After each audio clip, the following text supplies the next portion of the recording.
Actor Arun விஜயோட ஆக்டிங்ல ஒரு action drama ஜானர்ல வெளிவந்த வணங்கான் படத்தை டைரக்டர் பாலா தான் எழுதி டைரக்ஷன் பண்ணிருக்காரு. இன்னைக்கு தேதிக்கு வந்தான் சார் சூப்பர் ஸ்டார். மேலும் இந்த படத்தை ப்ரொடியூசர் சுரேஷ் காமாட்சி அவர்களோட சேர்ந்து பாலாவும் ப்ரொடியூஸ் பண்ணிருக்காரு.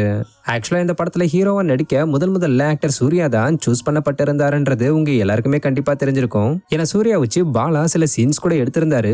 பட் சில சீன்ஸ் மேக்கிங் அப்ப அவங்களுக்கு இடையில பிரச்சனை வந்ததா சொல்லி சோசியல் மீடியால இது சம்பந்தப்பட்ட நிறைய தகவல்கள் பரவிச்சு. அதுக்கப்புறம் பாலாவே கொஞ்ச நாள் கழிச்சு ஸ்டோரியில மாற்றம் ஏற்பட்டிருக்கிறதுனால சூர்யா இதுல நடிக்க போறதில்லன்னு சொல்லி அறிவிச்சிருந்தாரு.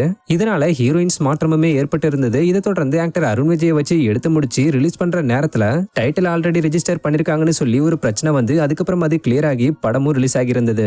ஆக்சுவலா டைரக்டர் பாலாவோட படம் ரிலீஸ் ஆகி கிட்டத்தட்ட 4.5 வருஷம் ஆகி இருந்ததுனால பலரும் இது மேல எதிர்பார்ப்பு வச்சிருந்தாங்க. அந்த ஒரு விஷயத்த இந்த படம் பூர்த்தி பண்ணிருச்சுன்னு தான் சொல்லணும். ஏன்னா ஃபுல் அண்ட் ஃபுல் இந்த படத்துக்கு பாசிட்டிவான ரிவ்யூ தான் வந்திருந்தது. இருந்தாலும் 30 கோடி பட்ஜெட்ல எடுக்கப்பட்ட இந்த படம் 13 கோடி மட்டுமே கலெக்ஷன் பண்ணி கலெக்ஷன் வைஸ் ஃபிளாப் ஆயிருச்சு.